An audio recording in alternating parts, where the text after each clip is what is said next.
warahmatullahi wabarakatuh. Waalaikumsalam.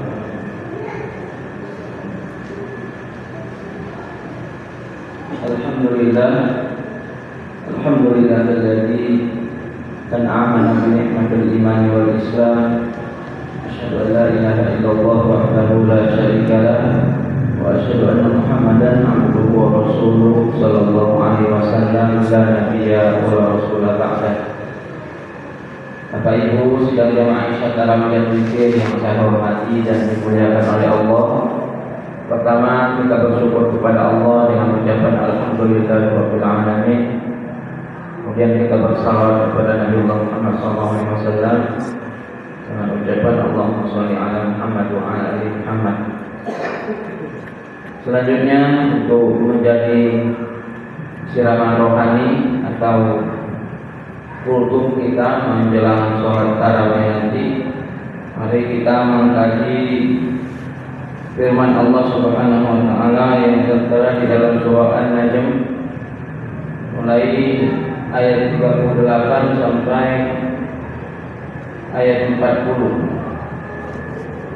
A'udzubillahi minasyaitonir rajim. Bismillahirrahmanirrahim. Wa an laysa lil insani illa ma sa'a wa anna sa'yahu sawfa yura thumma yujzahu al-jazaa al-awfa. Allah Subhanahu wa taala berfirman, wa alaysa lil insani illa ma sa'a, bahwa manusia hanya memperoleh apa yang telah dia usahakan. Jadi ketika kita meninggal dunia, apa yang kita usahakan itulah yang kita peroleh nanti di akhirat. Dalam kaidah bahasa Arab, man yazra' yahsud, siapa yang menanam dia akan menuai. Artinya apa yang kita tanam hari ini menjadi saham amal kita di akhirat nanti, itulah yang kita tuai nantinya.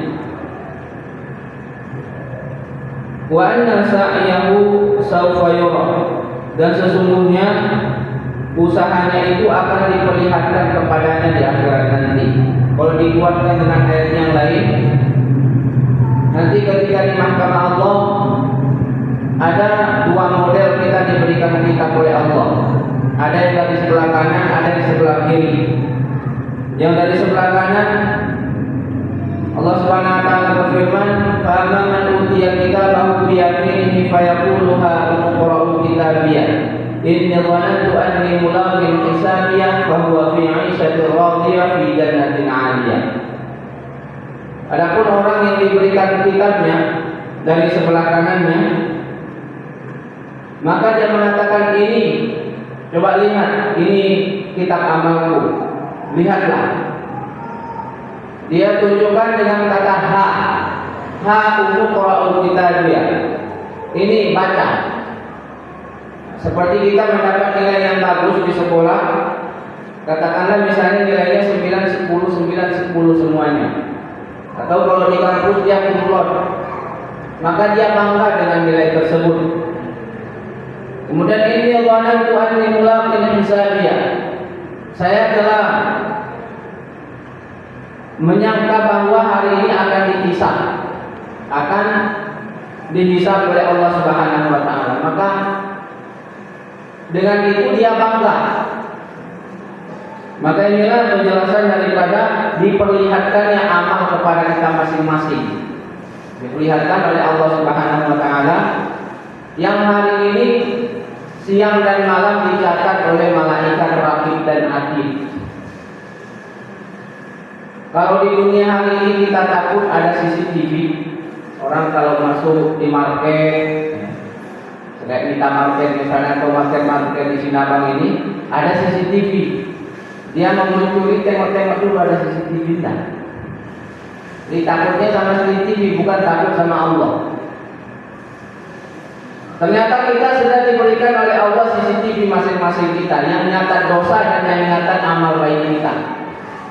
Nanti di akhirat akan dinampakkan oleh Allah sebagaimana apa yang kita buat hari ini. Maka mari kita introspeksi diri kita masing-masing. Mari kita introspeksi diri kita masing-masing. Pada ayat sebelumnya kita katakan alla taziru waziratun wizra ukhra. Ayat 38 itu, seseorang itu tidak akan memikul dosa seseorang. Artinya kalau ada orang yang berbuat dosa, kita tidak boleh serta-merta langsung menghina dan mengejeknya. Karena ada orang yang dia berbuat dosa itu bisa untuk memperbaiki dirinya. Pernah dulu dari zaman Rasulullah ada seorang wanita yang dia berzina sampai hamil, sampai kemudian datang kepada Rasulullah untuk minta dirajam. Dia minta sendiri, ya Rasulullah, rajam saya telah berzina, hasil zina saya ini sampai hamil saya, dan tidak jelas siapa bapak daripada anak yang ada dalam kandungan saya. Kata Rasulullah, tunggu dulu sampai kamu melahirkan. Setelah dia melahirkan, tak kabur dia ini. Kalau kita kata kabur, takut, malu. Tidak kabur, dia datang lagi kepada Rasulullah. Ya Rasulullah, anak saya sudah lahir ini, rajam saya Rasulullah. Kata Rasulullah, jangan dulu, tunggu dulu anakmu itu selesai menyusui. 2 tahun kemudian datang lagi kepada Rasulullah. Tidak kabur juga dia, datang sendiri kepada Rasulullah. Ya Rasulullah, ini anak saya sudah siap menyusu dan dia sudah bisa makan roti. Kalau roti Arab itu keras, seperti jenis sagu kita, lempengan sagu dimakan. Nah, ini sudah bisa makan sagu. Maka kemudian dirajam dia. Dan waktu itu banyak yang mengetahui daripada perbuatannya. Kemudian Rasulullah merah mukanya dan Rasulullah menegur semua sahabat dan sahabiah waktu itu. Kata beliau, kita ini semua ada aib, tapi aib kita ditutup oleh Allah dan kita sendiri menutupnya. Padahal kita punya dosa mungkin sama dengan si fulan ini, tapi si fulan ini dia jujur, bertahun-tahun dia datang kepadamu, maka telah dihapus oleh Allah dosanya karena perbuatan zina itu. Dirajam, dilempar, ditanam badannya setengah sampai meninggal dunia. Maka Bapak dan Ibu yang saya hormati dan dimuliakan oleh Allah Subhanahu wa taala, inilah pentingnya kita di bulan Ramadan ini. Dikatakan oleh Umar, hasibu anfusakum qabla an tuhasabu. Hisablah diri kalian sebelum kalian dihisab oleh Allah. Jadi mari sama-sama kita mengintrospeksi diri kita masing-masing, menghitung udah berapa umur kita masing-masing, kita tanyakan kepada diri kita, sehingga kemudian kita bisa istiqomah untuk melakukan amal ibadah ini sampai Ramadan yang akan datang. Karena banyak di antara manusia ketika di bulan Ramadan dia taat kepada Allah, di luar bulan Ramadan selesai. Waktu bulan Ramadan banyak membaca Al-Quran, setelah bulan Ramadan Al-Quran dalam rak-rak sampai berdebu, tak dibaca. Nah, maka mari kita introspeksi diri masing-masing, termasuk saya ngomongin. Karena kita ini tak ada yang selamat. Nggak ada, walaupun ustaz nggak ada yang selamat kecuali para nabi. Tidak ada yang selamat di antara kita kecuali nanti apa yang diselamatkan oleh Allah. Maka sama-sama kita menyelamatkan diri. Sama-sama kita mencari keselamatan kita baik di dunia ini ataupun di akhirat. Karena kita ini kadang banyak bicara, banyak salah dan banyak dosanya. Bapak Ibu aman. Kenapa? Tidak banyak bicara, apalagi di mimbar ini kita menyampaikan agama. Maka Bapak dan Ibu yang dimuliakan oleh Allah Subhanahu wa taala, mari kita fokus dengan diri kita masing-masing. Sudah berapa umur kita saat ini? Kalau dahulu orang-orang soleh, mereka evaluasinya itu banyak yang ekstrim. Ada yang membuat kuburan di dalam rumahnya, digali kayak kuburan, dibuat yang lahan. Kalau dia lagi malas sholat tahajud, bukan sholat 5 waktu, sholat tahajud dia lagi malas, masuk dia ke dalam liang lahan, ditutup dari atas. Di dalam rumahnya dibuat untuk menakut-nakuti dirinya sendiri. Ini evaluasi. Waktu dia malas ibadah, dimasukkannya dia ke dalam kubur. Nah, panggillah namanya sendiri. Seolah-olah yang menanya ini adalah malaikat penjaga kubur. Panggil namanya, Abdul Latif. Dan siap kamu mati besok masuk ke dalam ini gelap, nggak ada kawan kamu. Cacing-cacing datang. Begitu kita masing-masing. Sehingga di saat malas beribadah itu datang lagi rajinnya. Itu orang-orang terdahulu. Untuk apa? Mereka supaya istiqomah, untuk introspeksi dirinya masing-masing.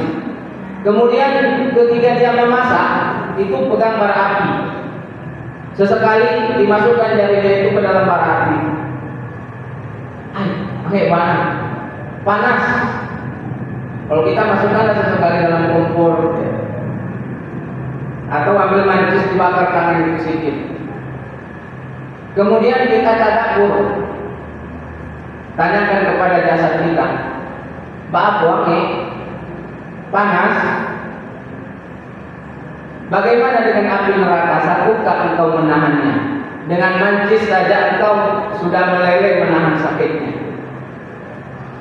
Jadi macam-macam mereka cara untuk memuhasabah dirinya itu dikala yang futur, yang malas beribadah kepada Allah.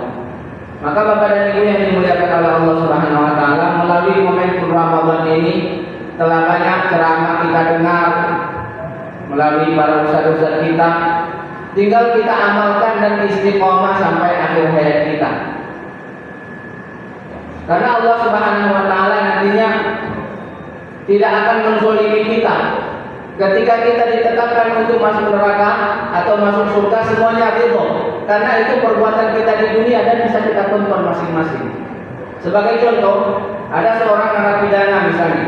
Ketika diadili ternyata terbukti semuanya, dia tidak bisa mengelak, memang betul yang dibuat itu semuanya. Akhirnya apa? Dia keluar dari penjara. Kenapa? Memang betul dia buat. Tidak bisa dia mengelak, memang dosa itu dia buat. Begitulah ketika hamba Allah dimasukkan ke dalam neraka, tidak bisa mengelak kepada Allah, memang dia buat dosa. Maka dijelaskan oleh Allah, Man amila sholihan fa linafsihi wa man asa'a fa 'alaiha wa ma rabbuka bidzallamin lil 'abid. Siapa yang melakukan amal untuk dirinya sendiri, siapa yang tak mau juga untuk dirinya sendiri, dan Allah tidak akan zalim kepada hamba-hamba. Di sini Allah tidak zalim. Kita sendiri yang menzalimi kita, bukan Allah. Allah haramkan ini, jangan. Kitanya yang suka melanggar. Contohnya, Allah haramkan khamar dan sejenisnya. Datang manusia, dia berikan khamar itu, diminumnya, akhirnya gila. Siapa yang salah? Tuhan atau kita? Kita yang salah. Kita yang salah. Sudah dilarang oleh Allah, haram.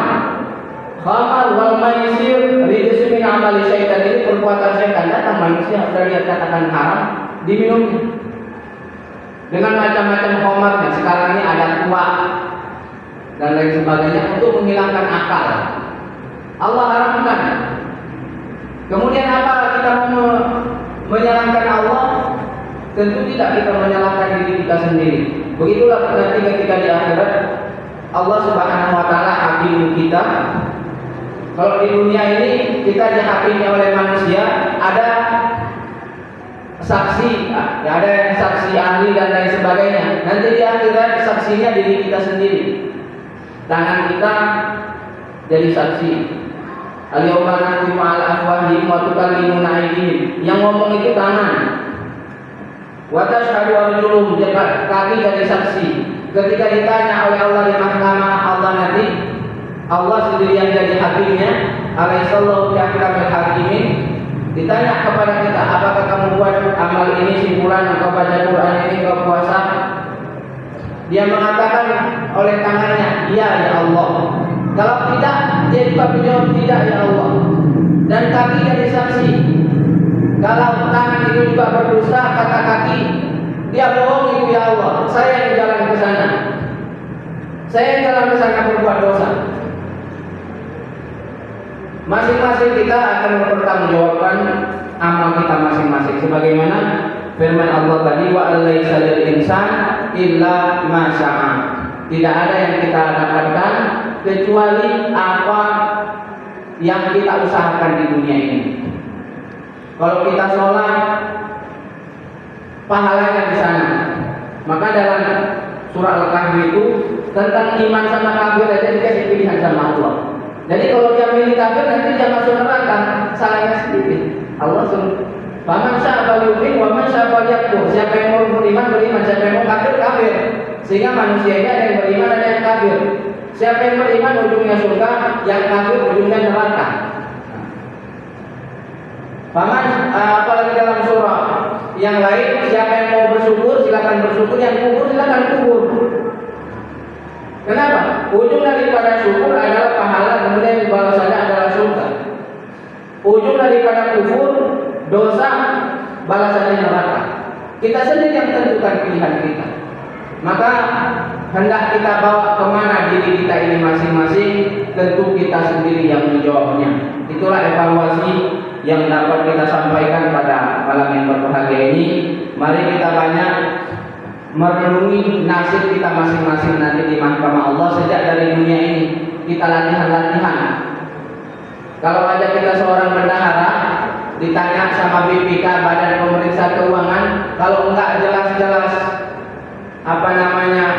jawaban kita bisa masuk penjara dan kita sangat takut. Tapi kalau jawaban kita benar semuanya, ada lemparan jawab, ada SPD-nya, enggak ada takut. Menjelaskannya mudah. Ini aliran dananya ini dari sini, ini habisnya ke sini, selesai. Diterima. Selesai.